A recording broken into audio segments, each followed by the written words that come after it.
Just this breath, just this moment. We are constantly trying to find the balance between being courageous and being patient. It's a fine line between the two sometimes, but we need to walk it carefully. We're trying to find ourselves, determine what our next step is. Who are we in this next stage? But maybe, even once we've decided, maybe we're not there yet. Or maybe it's just not our time yet.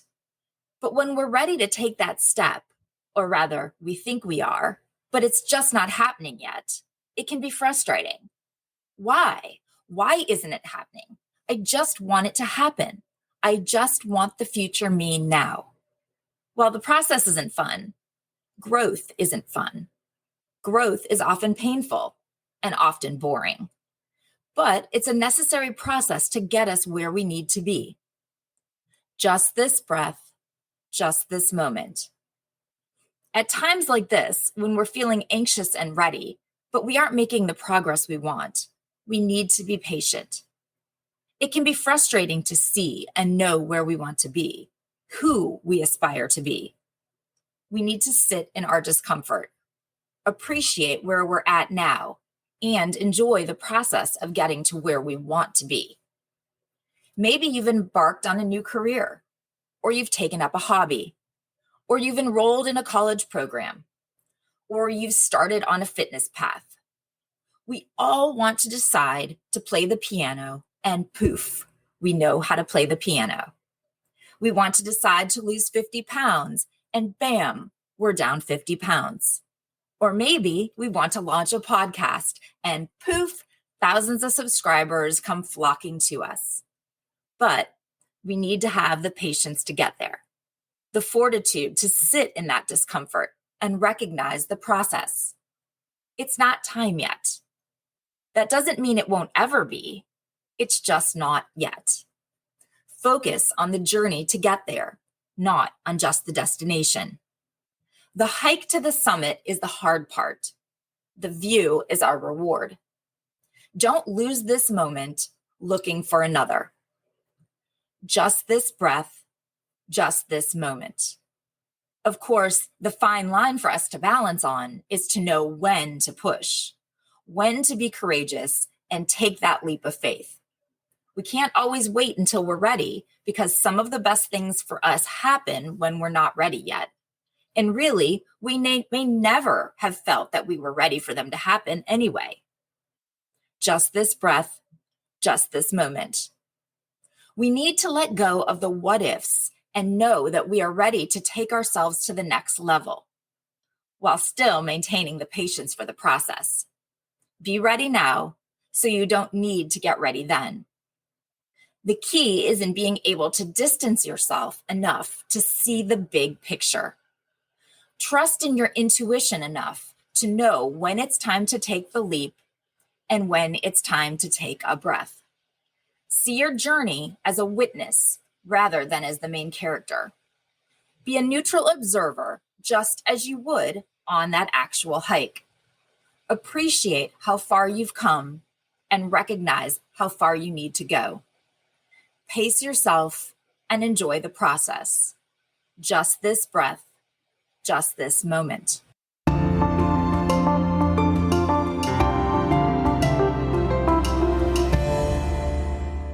Hey guys, it's Jen.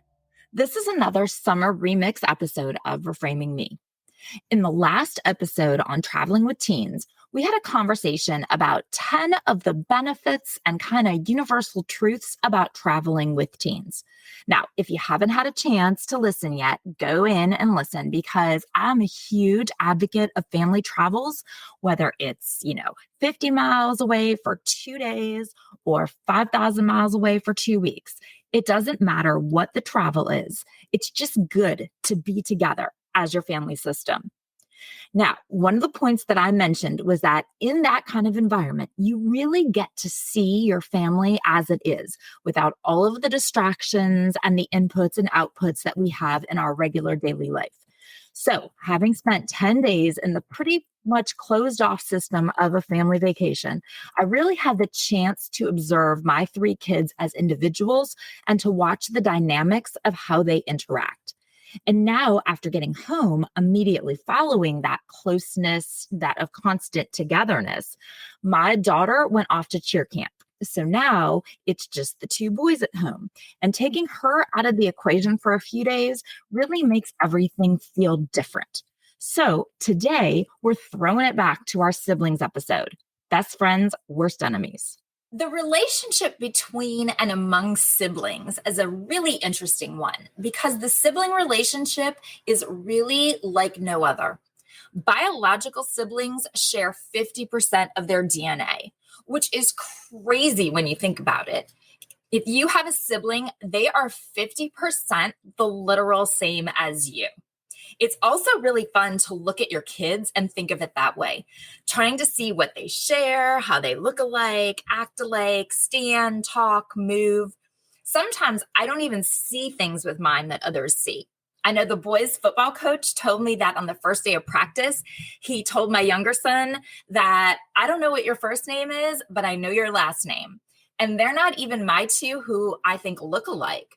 My daughter's face is somehow the one that crazily opens my middle's phone, which makes him nuts because for whatever reason, his face doesn't open her phone. The mysteries of genetics, right?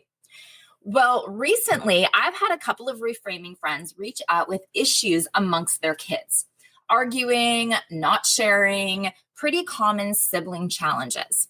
I was going to talk about this last week, but I decided to put a pin in those so we could have our very important conversation about mental health. As a side note, if you haven't already, please go back and listen to the Mental Health is Health episode. It's so good and so very important. But now, here we are, back to siblings. And funnily enough, then this morning, I got an email from my younger son's first block math teacher. Okay, so my oldest drives the two of them to their high school because they start later, and I drive my daughter to her middle school that starts a bit earlier. We leave first in the morning, so the boys are still doing their thing when we get out of the house. The email said something like, Kane is doing fantastic in the class. Woohoo, yay, good morning. What a great way to start the day. Unfortunately, the email continued. I need your help getting him here on time. He's already been tardy 4 or 5 times. Awesome. Good morning. Of course, when I texted the boys about it, I got the response I knew was coming. Come on, Tobias, do better. I'm always ready. And I know he is, but he is completely dependent on his older brother, who is absolutely never ready because he is a human sloth in the morning. So I thought it appropriate to unpin that topic and have a conversation today about siblings and the importance of strengthening sibling relationships to prevent some issues, work through them, make stronger relationships, and make them better in the future. I know that I, like many other people, definitely decided on the size I wanted my family to be based on the family of origin that I came from. I have one sister, and I am 4 years older than her. 2 girls. It was always calm and quiet at our house. I knew that I wanted more excitement and chaos. Be careful what you wish for, right? I sure got both. We always got along, but in my opinion, it was a weird age difference because we weren't close in age, but we weren't far apart either. It was like once we got past Barbies, we were always missing each other for interests. Like I was in high school and she was in middle school. As I went to college, she moved to high school. As I graduated college, she started college. And honestly, even with life stages, until recently when we were both, are now married, working, have kids that are not babies, this is the first time since Barbies that I feel like we are at the same point. Anyway, I knew I wanted more than 2 kids, and I wanted them to be within the age difference we were. I was very lucky and things went according to plan somewhat, which puts my 3 within 3 years and 4 months of each other. Ideally, there would have been a 4th possibly, but my daughter was born at 27 weeks, and after 63 scary days in the NICU, we had no doubts that she was our last. My sister has an only, And I'm going to try not to take that personally because I am sure she has her reasons for that. And I am positive that they don't have anything at all to do with me. Sibling relationships are really unique for a number of reasons. First, for most people, they're the longest lasting relationship in many of our lives. Other people, for the most part, just don't have the access to us like our siblings do at every different stage of our lives. Second, I believe we have mentioned the concept of non-volition before, probably when we talked about families as systems back in the new season episode. In family communication, non-volition refers to the fact that we don't willingly get to pick our family. They're just kind of there, and we're stuck with them. So that goes for sibling relationships too. They're involuntary and they're permanent. It is difficult, if not nearly impossible, to end the relationship with your siblings. Yes, you can cut them out. You can be estranged, of course, but they still are your sibling, even if they're not actively in your life. And the fact that they even exist impacts you. And there's always the potential opportunity to revitalize the relationship in some way. Similarly, even through death, the relationship of having had a sibling still impacts you. And because of the difficulty in ending the relationship and the inability to dissolve the sibling status, these relationships can sustain major problems that many friendships could never handle. You can interact infrequently with them and still feel good about the relationship and feel close to your sibling. Okay, third, sibling relationships are unique because out of all familial relationships, they have the most equitable power distribution, especially as you get older. Fourth, the relationship is influenced by a long shared family history. No one else shares as common of a life experience with you as your sibling does. The duration and the extent of the shared family history is one that you don't have with other relationships. I know that there are many things that only my sister gets or understands or knows the answer to because we both lived the same experience. And last, sibling relationships are super unique in how they can be such a source for paradox, right? Best friends, worst enemy. Competition, conflict, rivalry, and love, care, and support. I know how it is with my three. They can do or say anything to each other about each other, but if anyone else dares to cross one of them, watch out. Hell hath no fury like scorning their sister, or even worse, her brother. Yes, all siblings have some degree of conflict. Think about the time and space and resources that they share, and for some, fight over. It would be impossible not to have conflict.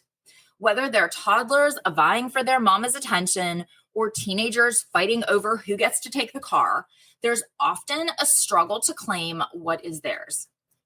I'm really thankful because my three got along very well.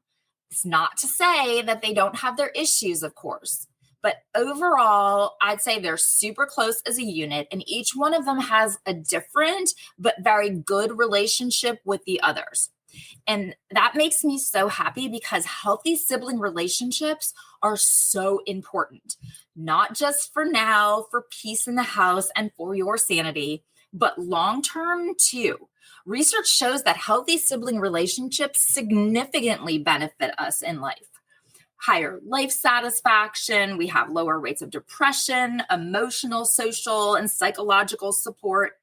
Research also shows that sibling relationships play a major role in how we will interact in our relationships in our future lives with both friends and romantic partners that come to our lives later. If there's one thing we have learned through our conversations, it's that everything changes during the teen years, and sibling relationships are a part of that too. The extent of how these relationships change will be different for every family, depending, of course, on the age difference between the siblings, whether the siblings are older or younger than your teenager, or if like mine, they're all teens at the same time. If you have younger siblings in the house, it's pretty natural for teenagers to try to distance themselves from them in their tween, early teen, and maybe even mid-teen years. They might feel that they have nothing in common with them. And really, at this age, your teens are trying to find out who they are. And about the only thing that they are certain on is that they're not a baby anymore. And they definitely don't want to be categorized with any babies, which is how they may see their younger siblings. They're also at a stage that many of them are trying to gain independence from us, and they realize that their younger siblings still have a tight allegiance to us, so they're unlikely to be able to trust them. As parents, we need to recognize and teach our younger children to respect their older siblings' privacy and their trust. And unless it's a real safety concern, we should absolutely never encourage tattling on the older one, because that is a very quick way to drive a wedge right between them. Now, don't worry, teens with older siblings, they have their issues too. As we've talked about, we need to change our parenting as our kids get older, including giving them more independence and more privileges. Obviously, older teens are going to have more of that freedom than younger teens, which may lead to resentment and jealousy because to your younger one, things just look unfair. Of course, they're not understanding cognitive development levels and maturity differences, so they're just going to see it as us favoring their older sibling. But we need to be careful not to give in if we shouldn't. That's like the wishy-washiest statement, right? Don't give in. Well, unless, of course, we should give in. Then what does that even mean? Okay, as parents, we do have the tendency to hold onto the reins a bit more the first time through. Maybe not give them as much freedom as we should because it's our first time at this. They're still our babies. It doesn't seem right for them to be able to do that yet. It's too grown up. But by the time we get to younger ones, we may have realized that we, in fact, held on too tight. They were more grown up than we realized or wanted to realize. And so with the younger one, we tend to let them do it. Well, that's, of course, going to be a sticking point for our older teen, right? Who is like, you didn't let me do that when I was her age. While the younger one is on the other issues telling you, why can he do that and I can't? It's hard to be a mom, right? Anyway, that's what I mean by that. Acquiesce if you realized that you held on too tight, but not if it's just going to make your life easier and make the younger one stop whining. Typically, by middle teen years, they will become closer to both older and younger siblings, especially if they are nearest to their age. This closeness often continues to strengthen as they move through adolescence, especially if they had a close relationship prior to the teen years. It's really that the age difference isn't so developmentally huge anymore as they get older. Like the difference between a 13-year-old and a 16-year-old is huge, but not nearly as big between 16 and 19, or definitely between 19 and, say, a 22-year-old. They tend to have more in common and share more similar interests and experiences, which brings them closer together due to the mediating condition of actually liking them. It's a similar situation with siblings who are close in age because they just share more things in common. Even if they're totally different kids and totally different personalities, the lack of an age gap typically brings them, if nothing else, developmentally similar. And for many, it often brings other similarities too. Unfortunately, for close in age siblings who are very different, no more than kids at school who are very different than them, it can also highlight these differences and cause more conflict, if so, because they are so equitable. Now, with my three, they are all so close in age. So they're just a little over 3 years from first to third. So I've always said that my middle is the only one who did things age appropriately. They've been too close in age to really ever separate by age, if that makes sense. So my oldest has always been held back just a bit, and my youngest has always been pushed forward a bit. So they've gravitated to the middle, whether it was toys or friends or activities or vacations. When Cain reached the point that something seemed quote unquote right, they all did it. You get a new bike, and you get a new bike, and you get a new bike. Everyone gets a new bike. Never mind the fact that your knees have been hitting your nose when you pedal for the last year, Tobias. And ever, don't worry that your feet don't reach the ground just yet. You'll be fine. At least Cain is the right age and size. And yes, this did actually happen. A great example for us was kindergarten. Tobias did a half-day program at their day school and moved to his regular school for first grade because he wasn't ready for a full day. Oh my God, he was totally ready for a full day. It was 100% me who wasn't ready for him to go a full day. Reins were too tight. Cain did regular kindergarten at the regular school at the regular time.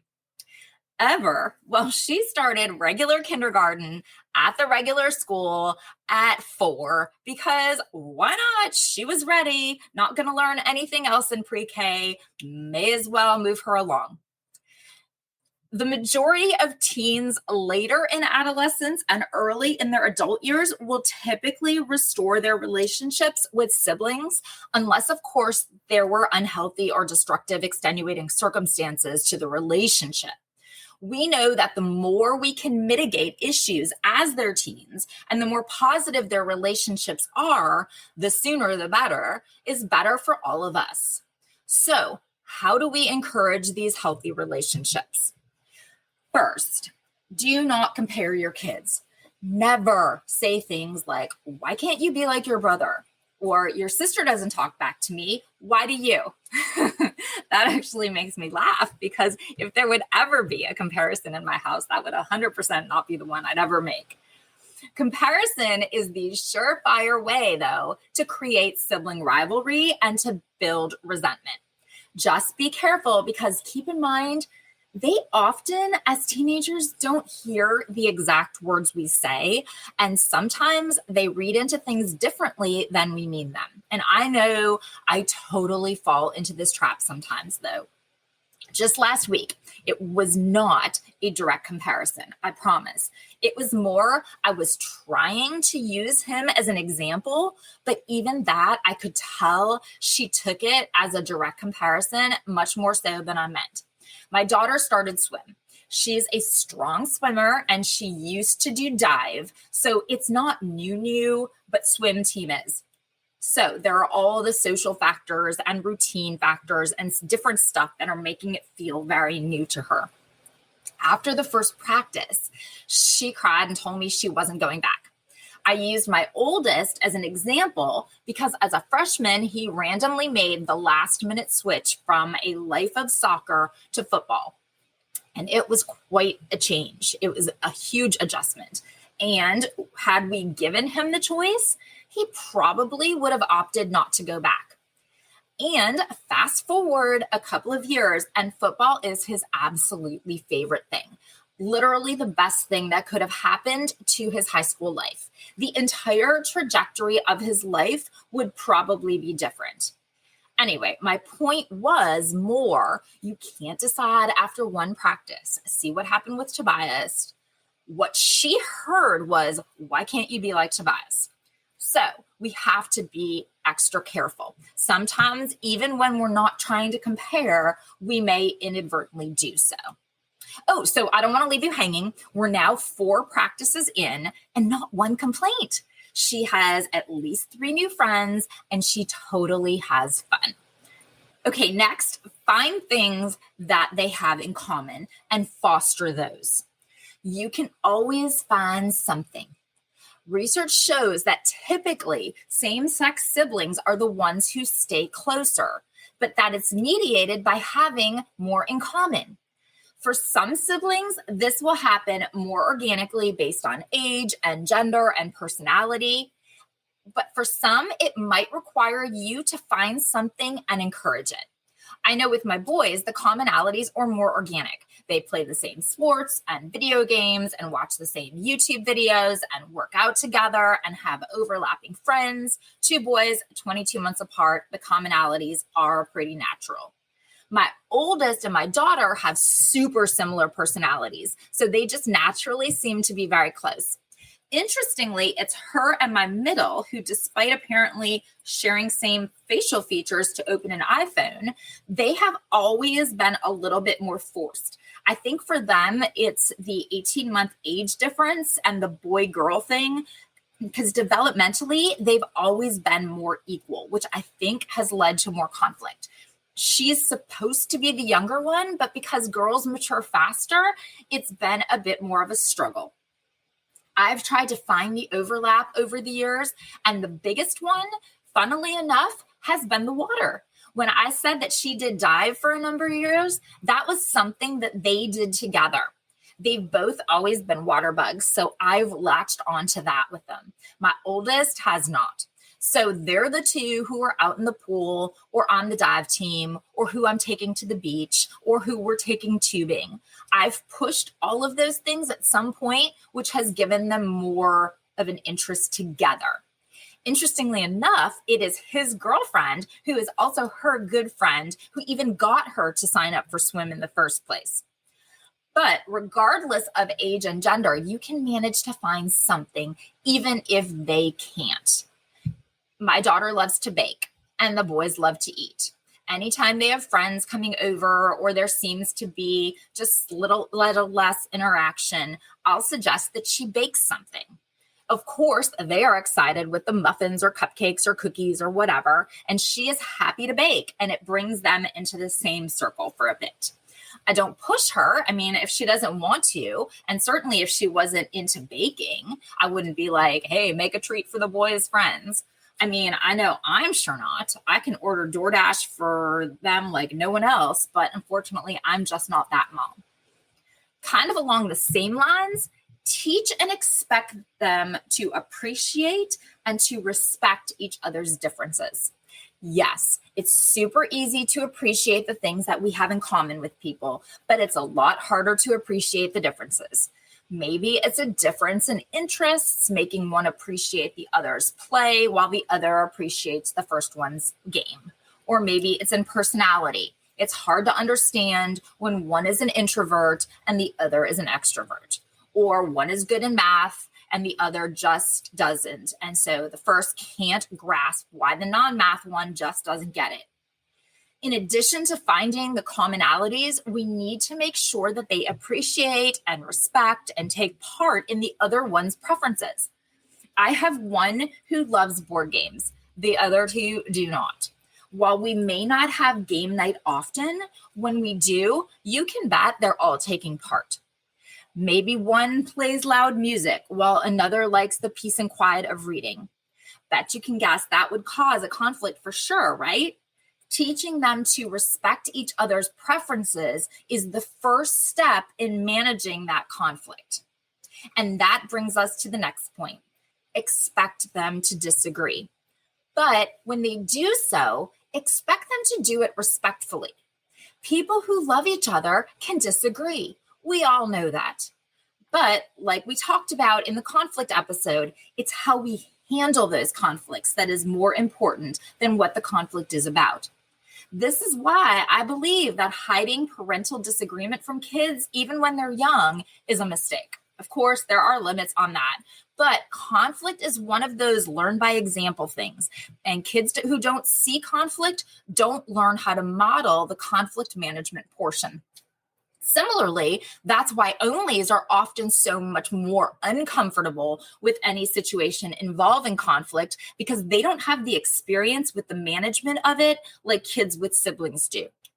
But establishing respect for differences, empathy for others, open communication, listening to others' perspectives, it makes them better at managing the conflicts when they inevitably occur. More broadly, we can add always encourage respect among siblings. I know we have always had a zero tolerance policy towards any negative or harmful behavior. Tobias was only 21 months old when Cain was born, and then Cain was 18 months old when Ever was born. So really, none of them have any memory before the others. They've always been a little unit. Yes, there's been a hierarchy just because of age and subsequent abilities somewhat, but I have never put up with any of them being mean or hurtful or leaving someone else out or not sharing anything. And having them as teenagers, I've never been tolerant of it either.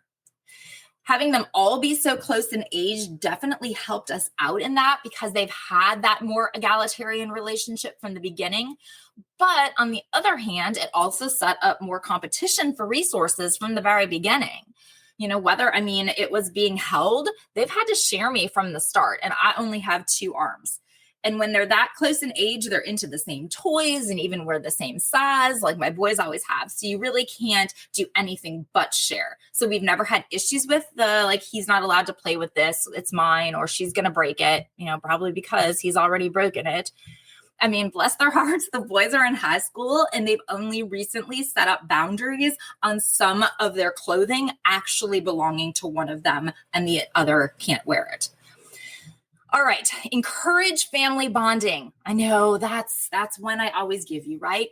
Encourage family bonding while fostering each of your teens' individuality. See, I made it new.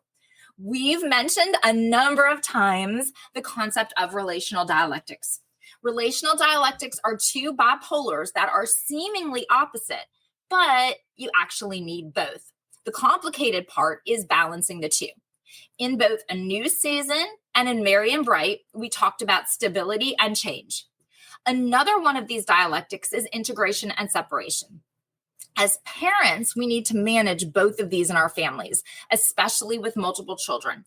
So we need to maintain a very delicate balance between integrating them so they are cohesive and close as a group, while maintaining enough separation amongst them to recognize themselves as individuals and their role as individuals within the family system. This becomes a key factor in sibling relationships because by maintaining this balance, you establish their individual role and importance in the family without any rivalry or competition, and you can foster that closeness of the relationship. Okay, the last one, and another one that I know I keep throwing out at you, make time for fun together and encourage family bonding. We have talked about this one repeatedly. Yes, sometimes it's forced family fun, but making time to be together as a unit and having fun while doing it makes siblings who actually enjoy being together and have very much better relationships. Some families fall into the trap of always having friends around. I know it can be easier, and obviously friendships are important for everyone to have, but they definitely shouldn't take the place of sibling relationships. Sometimes, yes, it can be easiest to be like, oh, everyone just bring a friend. But what happens then when it's just them? It provides an opportunity for them to bond. Regardless, hopefully by doing all of these things, you'll have established it organically and won't need to even press the last point. But make sure they realize the importance of their siblings. In the teen years, it's super natural to gravitate towards friends and to take family for granted, but you need to make sure that they are recognizing and respecting the importance of their siblings. Overall, communication research consistently shows that affective communication skills, so those that relate to feelings or attitudes, are super important in the formation and maintenance of sibling relationships. So comforting, ego support, conflict management, self-disclosure, having a willingness to communicate, they're all so important. And basic relationship maintenance behaviors between them can create those quality relationships that we've talked about on earlier episodes. Things like positivity, openness, having common networks of people, sharing tasks or interests, all of these can make siblings like each other more, which obviously makes them have a better relationship.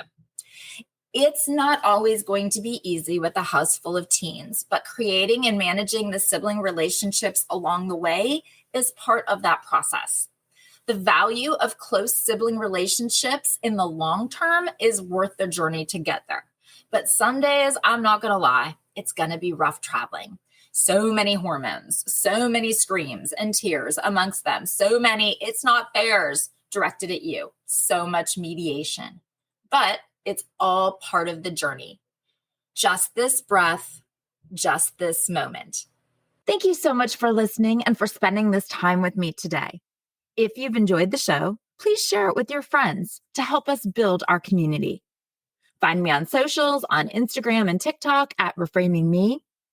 On Facebook, it's Reframing Me, and join the Facebook group, Reframing Me, a podcast community. The new website is now up and running, and it's a great way to reach out to me and to catch up on podcasts, reframing-me.com. Until next time, be well, communicate, and remember, just this breath, just this moment.